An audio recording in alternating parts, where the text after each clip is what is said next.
Yesus luruskan. Semua yang kayu dan jerami, dia ubah jadi perak dan emas.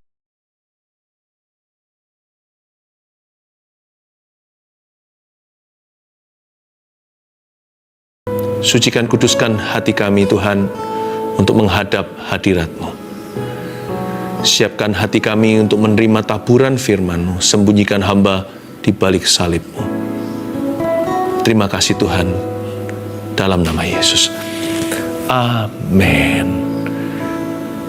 Sekarang live-nya tanggal 23 Desember. Betul ya? 23 ya sekarang ya? 2 hari lagi adalah hari Natal yang kita sepakati bersama di Indonesia, di seluruh dunia. Nggak usah pedulikan apakah betul tanggal 25. Yang penting ada tanggalnya, kita bisa sama-sama rayakan, sehingga kita ingat maknanya. Nah, ikut di perayaan Natal bersama-sama dengan saya di gms.church/streaming dengan tema Give Thanks, GMS Presents Christmas Celebration. Ini seperti saat teduh khusus besok lusa, edisi Natal begitu. Nanti para pastor, gembala-gembala Anda, pendeta-pendeta di gereja kita tercinta, semua nanti bakalan sumbangsi semua kontribusi. Ini Natal bersama, kekeluargaannya akan sangat kental. Don't miss it ya. Saya tunggu nanti dalam hadirat Tuhan pada tanggal hari hanya kita sama-sama rayakan Natal. Nggak ada jarak, nggak ada beda waktu. Selalu dalam Kristus itu life. Karena He is alive, karena Tuhan itu hidup. Jadi, saya tunggu, sudah nggak sabar nih untuk menyampaikan pesan Tuhan ke dalam kehidupan Anda. Dan saya yakin Natal ini akan paling bermakna. Nggak pernah sebelumnya Natal di tengah pandemi. Pasti ada kasih karunia yang istimewa buat Anda dan saya. Sekarang kita siapkan hati kita untuk menerima firman Tuhan dengan judul Allah yang mudah terjamah. Buka bersama dengan saya di Markus pasal yang ke-5 ayat 25. Allah yang mudah terjamah. Cerita tentang seorang wanita yang mengalami pendarahan. Tahu nggak, Tuhan kita itu nggak jauh. Kadang-kadang kita aja yang ngerasa dia jauh. Padahal sebenarnya nggak begitu. Dan Tuhan kita nggak kaku. Tuhan kita bukanlah satu deity atau satu ilahi yang duduk tinggi-tinggi di tahtanya, yang nggak bisa dijamah oleh umatnya. Rasanya jauh gitu. Mulia sih, suci, tapi nggak peduli. Hidupku jatuh bangun, hidup mati, dia nggak tahu. Tuhan kita nggak begitu. Yesus lahir pada hari Natal perdana itu menyandang gelar Immanuel, artinya Allah beserta. Yesus adalah Allah yang berjalan di tengah kita. Bukan hanya dia personal, sangat pribadi dengan umatnya. Dia juga sangat touchable sekali. Dia bukanlah sang untouchable, yang nggak terjamah di luar jangkauan kita. Ternyata Tuhan itu jauh lebih dekat daripada yang kita kira loh. Hanya seringkali kita salah paham, karena juga ada permainan setan. Karena iman kita yang nggak kuat ini digoyahkan, lalu kita ditipu muslihat oleh iblis, diberitahukan yang enggak-enggak, sehingga kita menjadi sentimen dengan Tuhan sebelum kita mengenalnya. Atau kalau kita sudah mengenalnya, jadi salah mengerti. Hati-hati. I want to bring Jesus closer to you. Hari ini lewat firman ini, saya ingin sekali bukan hanya membawa Anda lebih dekat dengan Tuhan, kami seperti usher-nya, tapi membawa Yesus lebih dekat ke Anda. Supaya Anda tahu bahwa Tuhan itu nggak seperti yang banyak orang selama ini kira atau yang berpikiran negatif tentang Kristus. Allah yang mudah terjamah, itulah dia. Markus 5 ayat yang ke-25. Adalah di situ seorang perempuan yang sudah 12 tahun lamanya menderita pendarahan. Ia telah berulang-ulang diobati oleh berbagai tabib sehingga telah dihabiskannya semua yang ada padanya, namun sama sekali tidak ada faedahnya, malah sebaliknya keadaannya makin memburuk. Sebuah situasi, seorang wanita, nih perempuan di zaman itu belum emansipasi. Jadi kasihan, wanita itu adalah bahan diskriminasi. Zaman dulu sih, zaman sekarang juga banyak kekerasan terhadap wanita dan anak. Saya sesalkan yang terjadi di banyak tempat. Tapi Tuhan tuh sayang kita, tidak ada kaum lemah di matanya. Tapi perempuan ini mengalami satu musibah. Kayaknya hanya sekedar dia menstruasinya tidak normal. Tapi sebenarnya di tengah-tengah masyarakat yang sangat religius zaman itu, perempuan ini bukan hanya menderita secara jasmani loh. Karena dia dianggap sebagai kenajisan religi. Perempuan yang begitu dilarang untuk beribadah. Berarti dia juga diputus hubungan dengan komunitas, bahkan nggak boleh tinggal di rumah. Karena laki-lakinya semua akan harus memelihara hukum Taurat. Jadi perempuan seperti ini harus diasingkan, dia jauh bahkan dari anak-anaknya. Jadi sebenarnya wanita ini mengalami isolasi, dan dia mengalami pengucilan secara terpaksa. Adalah di situ seorang perempuan yang sudah 12 tahun, nggak tanggung-tanggung. 12 tahun lamanya menderita pendarahan. Dia dianggap sebagai kutuk sosial. Kenajisannya bukan hanya secara rohani di pikiran orang. Sebab semua orang mengira bahwa dia ini dikutuk oleh Allah. Jadi lama-lama perempuan ini setelah 12 tahun, dia pasti berpikir demikian. Nggak ada orang beritahu dia kok, dia ini ngalami apa. Nggak ada orang yang memberitakan kabar baik sama dia. Jadi dia pasti juga percaya bahwa dia ini dikutuk oleh Allah. Sakitku ini nggak berhenti. Nggak tanggung lagi.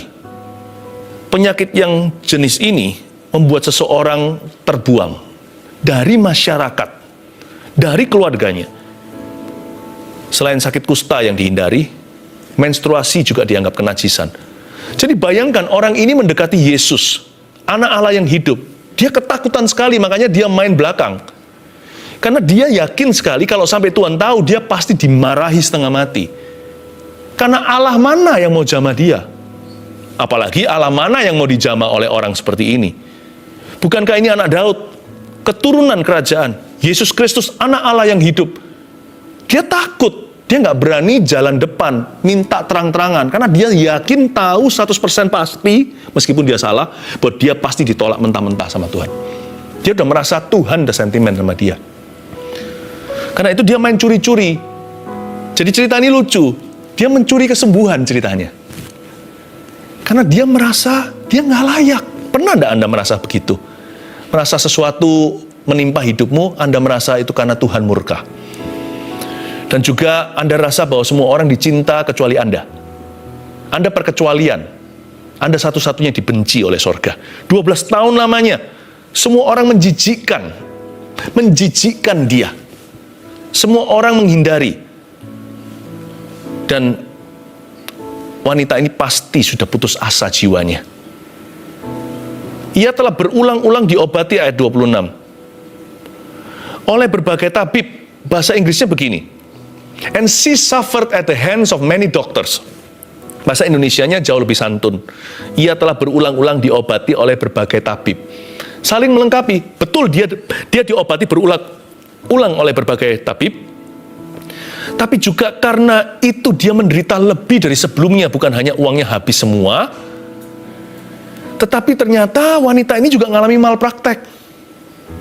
Siapa bilang yang namanya penyalahgunaan wewenang itu terjadi hanya di zaman ini? Zaman dulu juga, karena kalimat ia telah berulang-ulang diobati juga mengandung arti bahwa wanita ini dipingpong kiri kanan. Ditipu oleh orang-orang yang berprofesi seharusnya menyembuhkan dia. Saya sebut ini adalah dokter bisnis zaman itu. Semua yang mau duit atau uangnya udah jatuh ketimpa tangga. Orang ini sudah dinajiskan bahkan oleh keluarganya, dijauhi.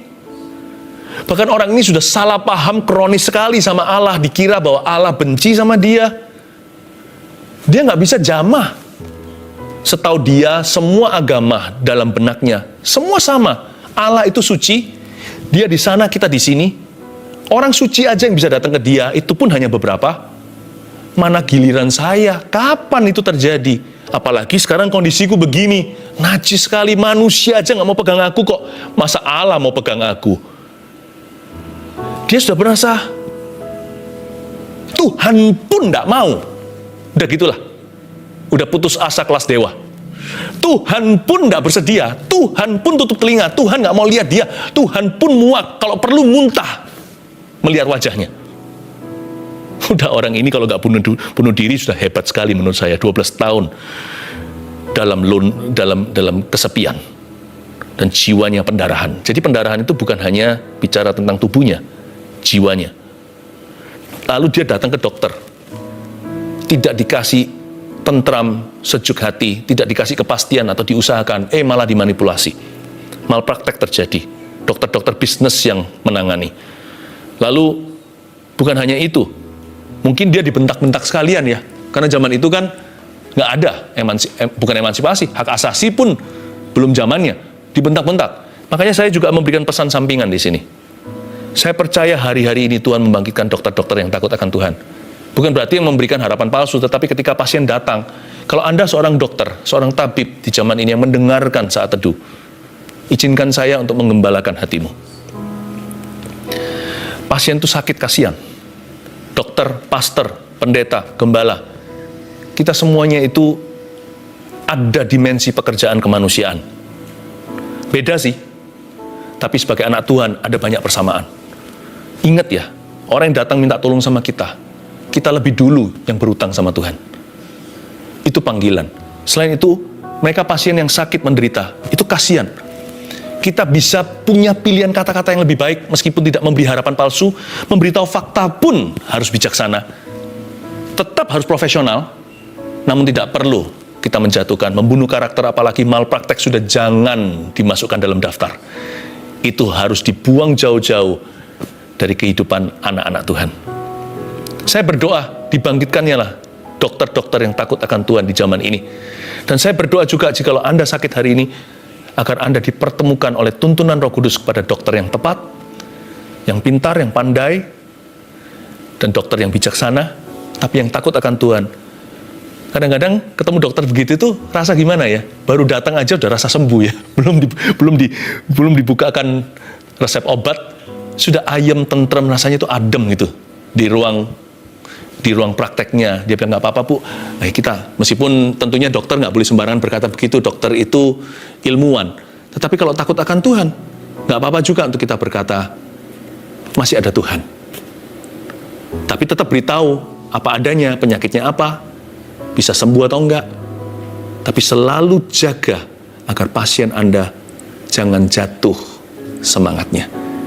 Tetap harus dijaga, ingatkan bahwa di atas sana masih ada Tuhan yang memegang nasib kita.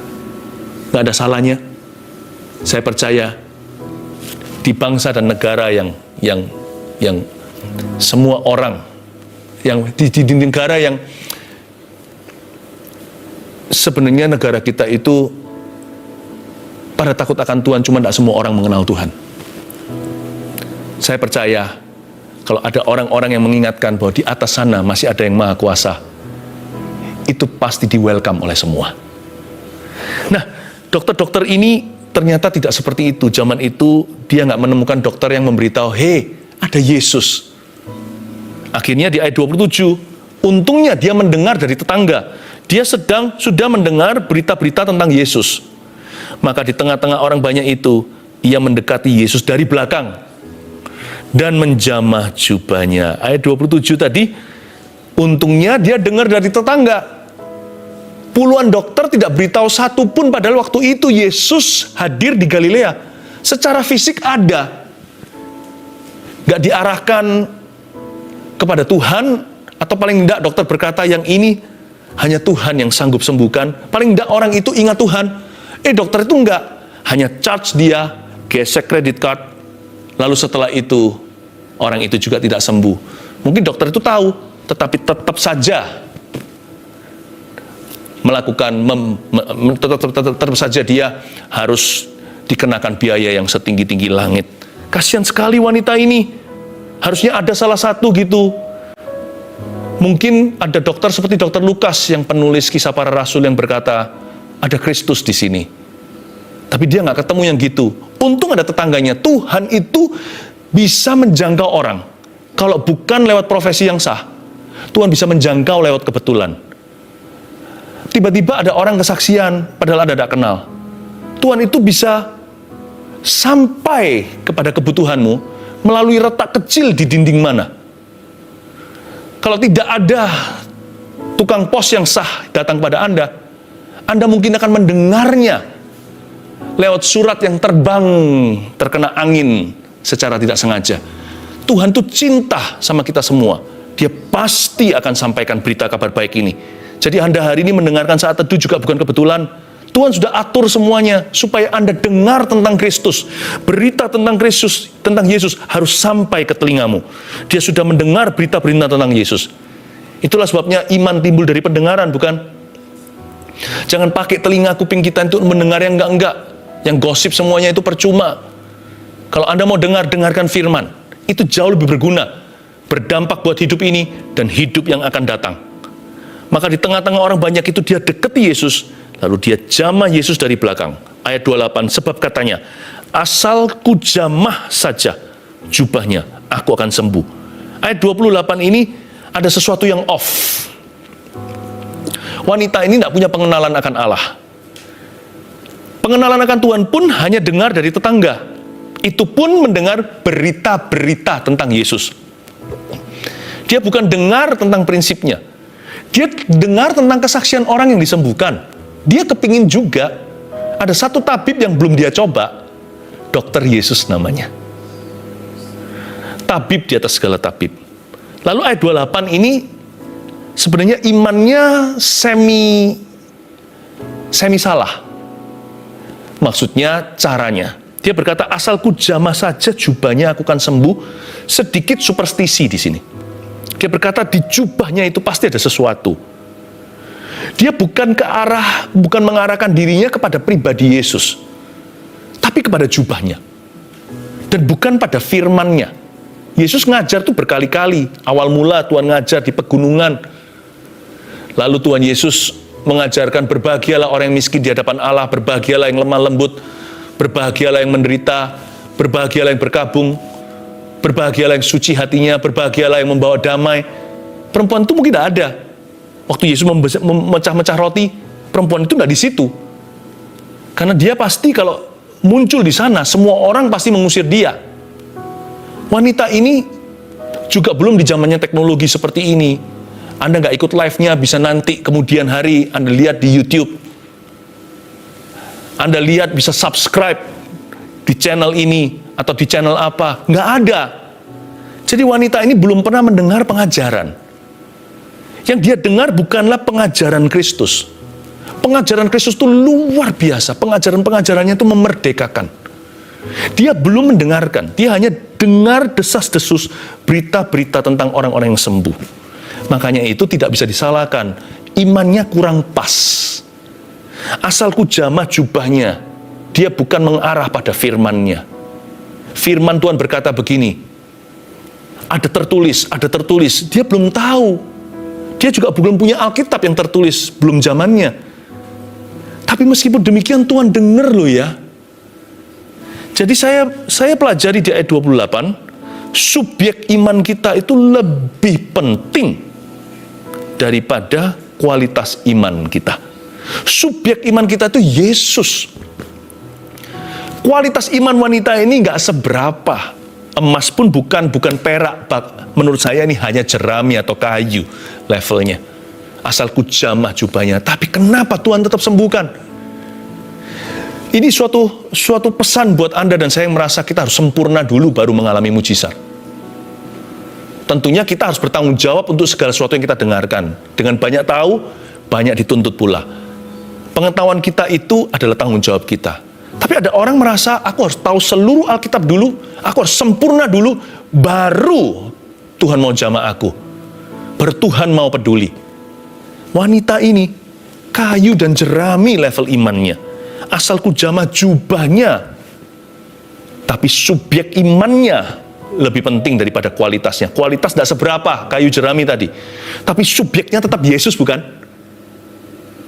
Sekalipun imannya pas-pasan, kurang pas bahkan, tapi kalau dia berkata, in Jesus name, dalam nama Yesus, Yesus buka telinga. Makanya Allah kita itu mudah dijamah. Allah kita itu bukannya jauh perfeksionis dengan dirimu. Kalau begitu, Anda dan saya udah gak masuk surga punya, saya juga enggak. Kita ini jauh. Roma 3 berkata begini kan, karena kita semua sudah jatuh dari standar Allah. Roma 3:23, alias jatuh dari kemuliaannya. Jauh kita ini. Udah, kuatkan hatimu. Jangan merasa harus sempurna dulu. God is gonna give you the miracles you need. Ayat yang ke-29. Seketika itu juga berhentilah pendarahannya. Langsung seketika, dan ia merasa bahwa badannya sudah sembuh dari penyakitnya. Ia merasa bahwa badannya sudah sembuh dari penyakitnya. Kok nggak perlu ke dokter? Ada beberapa penyakit tertentu yang tidak perlu rumit untuk dicek lagi. Kesembuhan yang mudah terdeteksi. Contohnya, orang buta dari lahir. Nggak perlu pergi ke rumah sakit untuk memastikan dia sudah sembuh atau belum. Atau dia ngalami mujizat sih. Kalau dia dari lahir berarti bukan kesembuhan, tapi penciptaan. Dia kalau bisa melihat, udah sah. Tentunya organ-organ dalam Anda perlu untuk dicek dulu di laboratorium dulu, di MRI dan sebagainya, semua bahasa medis itu. Tetapi wanita ini tiba-tiba berhenti pendarahannya. Siapa yang paling tahu kalau dia sembuh? Ya dia sendiri yang selama ini bocor darah kemana-mana dan tidak bisa menghentikannya. Tiba-tiba dia merasa kuat, badannya enak. Something happen, sesuatu terjadi. Ayat 30, pada ketika itu juga Yesus mengetahui bahwa ada tenaga yang keluar dari dirinya, lalu ia berpaling di tengah orang banyak dan bertanya, siapa yang menjamah jubahku? Who touched me? Tidak pernah sepanjang saya baca kitab Injil, mungkin saya aja yang kurang teliti, coba Anda baca juga, nggak pernah ada kalimat Yesus berkata ada tenaga yang keluar dari dirinya. Yesus menyembuhkan dan berkata, terjadilah sesuai dengan imanmu. Dia berkata, talitakum, bangkitlah. Lalu dia berkata, Efata, terbukalah. Telinga orang bisa mendengar. Padahal sudah tuli dari lahirnya. Tapi baru kali ini saya dapati selama membaca kitab-kitab Injil, Matius, Markus, Lukas, Yohanes itu, bahwa ada tenaga yang keluar daripadanya. Heran ya. Tuhan itu mau dijamah sama orang yang dinajiskan, gak sempurna lagi imannya. Kalau gitu chance Anda besar untuk menjamah Tuhan. Sebagian besar mungkin lebih baik dari orang ini. Kita paling tidak kan sudah mendengar pengajaran tahu Alkitab. Tapi pokoknya Yesusnya itu loh, itu kuncinya. Yesus Kristus, Tuhan Yesus, ayo turn your eyes upon Jesus, arahkan mata ke Yesus. Itulah rahasia kemuliaan. Not to me, bukan ke kami, to Jesus Christ, to Him. Itulah rahasia kemuliaan. Pelayanan kami juga diberkati dengan tanda-tanda heran, bukan karena kami, tapi karena kami arahkan mata kepada sumbernya, itu kepada Yesus Kristus. Things happen to you. Sesuatu terjadi. Dari sini juga di ayat 30 saya pelajari bahwa sometimes, kadang-kadang kesembuhan ketika terjadi, those who get healed, orang yang disembuhkan, dan orang yang dipakai untuk menyembuhkan, manusia biasa hanya saluran, sama-sama bisa merasakan. Tuhan kadang-kadang izinkan manifestasi dan feeling itu terjadi. Saya kesaksian aja dari sisi saya ya, ini bukan firman tapi ini kesaksian saya. Ada kalanya nih, saya buka buku. Ini saat teduh sudah sekian lama, ini akhir tahunnya. Setiap kali saya kalau lagi melayani dalam Roh Kudus seperti itu, sometimes, kadang-kadang tidak selalu, saya akan merasakan seperti ada tenaga yang keluar, seperti disedot kamera. Jadi bukan hanya gambar dan suara, ternyata ada urapan yang disedot yang keluar ke sisi Anda, di mana Anda berada. Dan itu bukan dari saya. Kita ini hanya kerannya. Yesuslah namanya.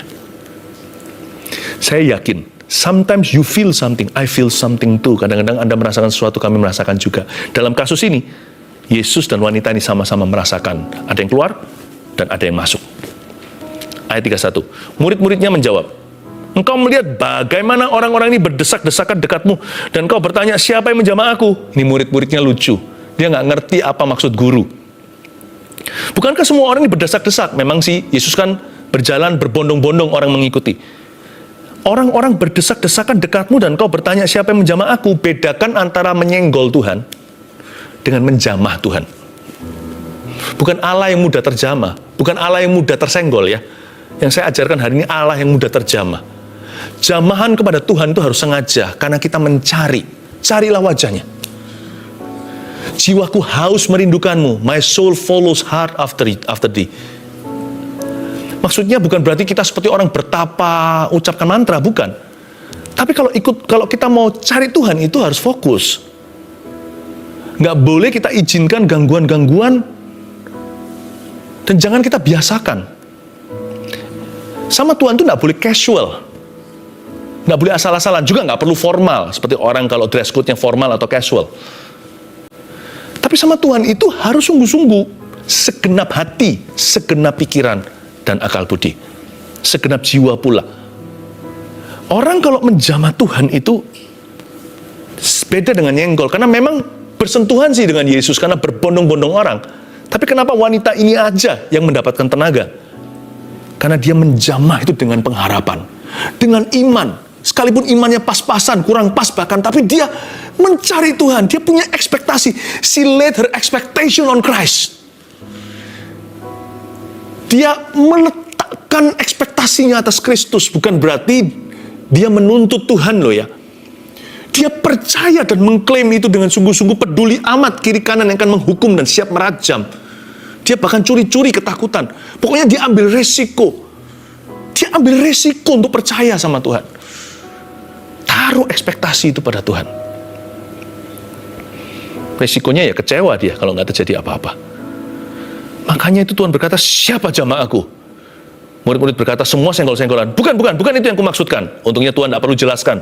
Tuhan itu royalty, Tuhan itu bangsawan. Dia diam aja. Urusannya sama wanita itu, bukan sama murid-muridnya yang nanti, gampang lah. Berapa menit lagi dia juga akan belajar, para murid ini. Siapa yang jamah saya? Bukan yang kumaksudkan adalah siapa yang menyenggol aku. Banyak sih orang yang cuma ikut-ikutan sama Yesus. Tapi yang sungguh-sungguh, karena itu saya bangga. Saya bangga dengan jemaat. Saya bangga dengan keluarga Saat Teduh. Jemaat ini, bagaimana Anda sungguh-sungguh Rabu dan Sabtu. Ada lagi yang masih tanya, saya nggak tahu jamnya. Saya beritahu sekarang ya, supaya nggak luput lagi. Kalau live-nya itu Rabu dan Sabtu, jam 7 waktu Indonesia bagian Barat. Udah jangan keluputan. Sampai kapan? Sampai Tuhan izinkan. Saya nggak tahu sampai kapan ini. Pokoknya sampai Tuhan kehendaki. Jikalau ini kolam Bethesda, ada goncangan, siapapun yang masuk ke dalamnya akan sembuh. Pastikan Anda gunakan kesempatan. Ayat 32. Lalu ia memandang sekelilingnya untuk melihat siapa yang telah melakukan hal itu. Kenapa Yesus terus ngotot panggil dia keluar dari kerumunan? Ada beberapa hal. Salah satunya, Tuhan Yesus mau wanita ini yakin bahwa dia disembuhkan, bahwa yang terjadi bukan kebetulan. Karena wanita ini pasti setelah kejadian ini, dia pasti akan digoda sama setan. Setan kan paling suka mencuri benih kudus. Jadi Yesus panggil dia keluar dari kerumunan. Siapa yang jamah aku? Dilihatin orang banyak supaya dia ngaku. Dengan tujuan, bukan untuk mempermalukan wanita ini. Padahal wanita ini sudah punya negative thinking kan. Dia ketakutan.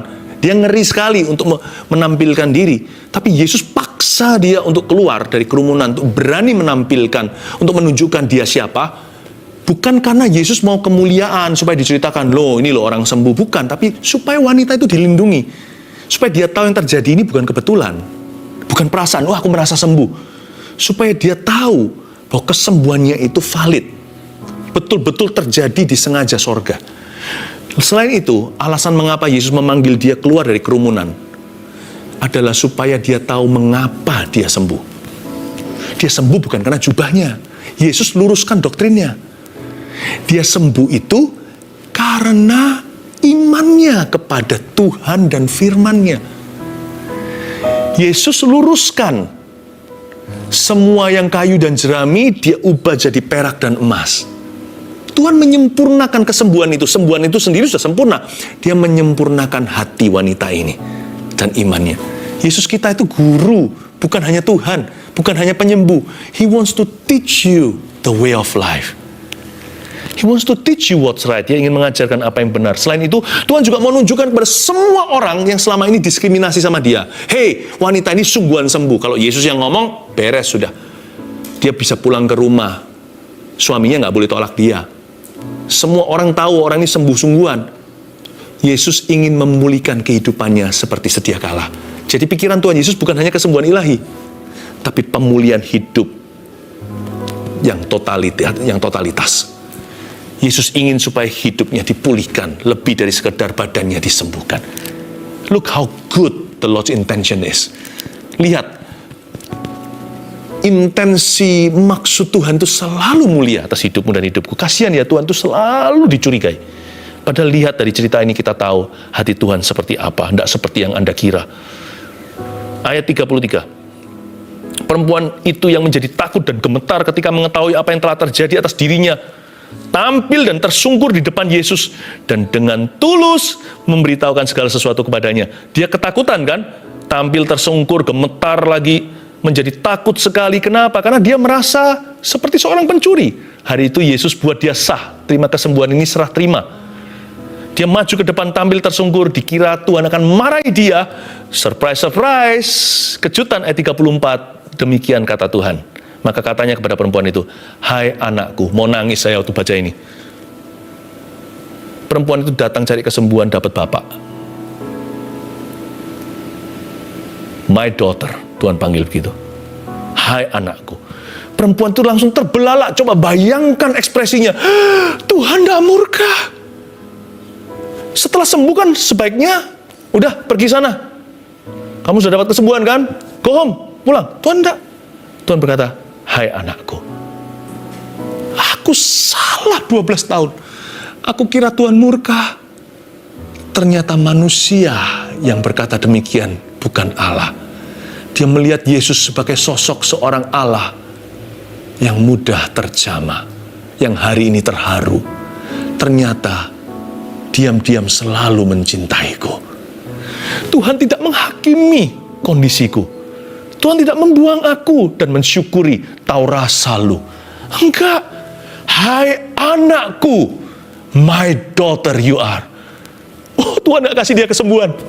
Tuhan kasih dia salvation, keselamatan, dan relationship, hubungan. Oh, how good God is. Hai anakku, imanmu telah menyelamatkan engkau. Bukan jubahku, imanmu pada pendengaran. Berita yang kau dengar, desas-desus itu, teruskan sampai pengajaran. Imanmu itu yang menyelamatkan, bukan jubahku. Imanmu padaku. Pergilah dengan selamat. Lalu lihat ya, ada sesuatu yang sifatnya redundant. Pergilah dengan selamat dan sembuhlah dari penyakitmu. Saya garu-garu kepala baca ini. Bukannya dia sudah sembuh. Kenapa Yesus ragu? Pergilah dengan selamat dan sembuhlah dari penyakitmu. Loh, kok ngomong begitu? Enggak. Ini artinya, now live in thy healing. Sembuhlah dari penyakitmu itu artinya live in your healing. Jangan berdosa lagi. Jangan jauh dari aku. Jangan tinggalkan relationship ini. Kau adalah anakku. Pergilah dan sembuhlah. Ini bukan lagi sembuh dari penyakitnya, tapi continue, hiduplah dalam roh kesembuhan itu. Roh Kudus maksudnya. Hiduplah, live in thy healing. Saya kasih 3 poin sederhana lalu kita selesai. Melalui cerita ini kita bisa mengerti Allah kita mudah terjamah oleh, 1, Allah kita itu loh mudah terjamah oleh apa? Oleh keputusasaan jiwa kita. Catat ya, Allah kita mudah terjamah. He is easily touched by our needs. Jadi karena itu Anda jangan pernah kecewa sama Tuhan sebelum waktunya. Jangan kecewa sama sekali bahkan. Tuhan kita itu tidak pernah menghakimi kita. Tapi malah sebaliknya, Tuhan itu ingin membantu dan menolongmu. Tapi kalau dia maha kuasa, udahlah jangan terus otak-atik kemahakuasaannya. Lihat kasihnya. Yang pasti dia ingin menolongmu. Kalau belum terjadi mujizat, jangan marah dulu sama dia. Yang kedua, Tuhan Allah kita itu mudah terjamah oleh keyakinan iman kita kepadanya. Keyakinan wanita ini moved Jesus' heart. Iman itu selalu menggerakkan hati Allah. Yang ketiga, Allah kita mudah terjamah oleh kesaksian mulut kita akan kebaikannya. Wanita ini kan tampil dan tersungkur, lalu dengan tulus memberitahukan segala sesuatu kepadanya. You know your word is powerful. Kalimat atau kata-kata yang keluar dari mulutmu itu penuh dengan kuasa. Pastikan jangan gosip ria. Pastikan adalah Anda pakai untuk bersaksi akan kebaikannya. Kalau Anda belum dijamah, Anda belum mengalami jawaban doa, nggak apa-apa.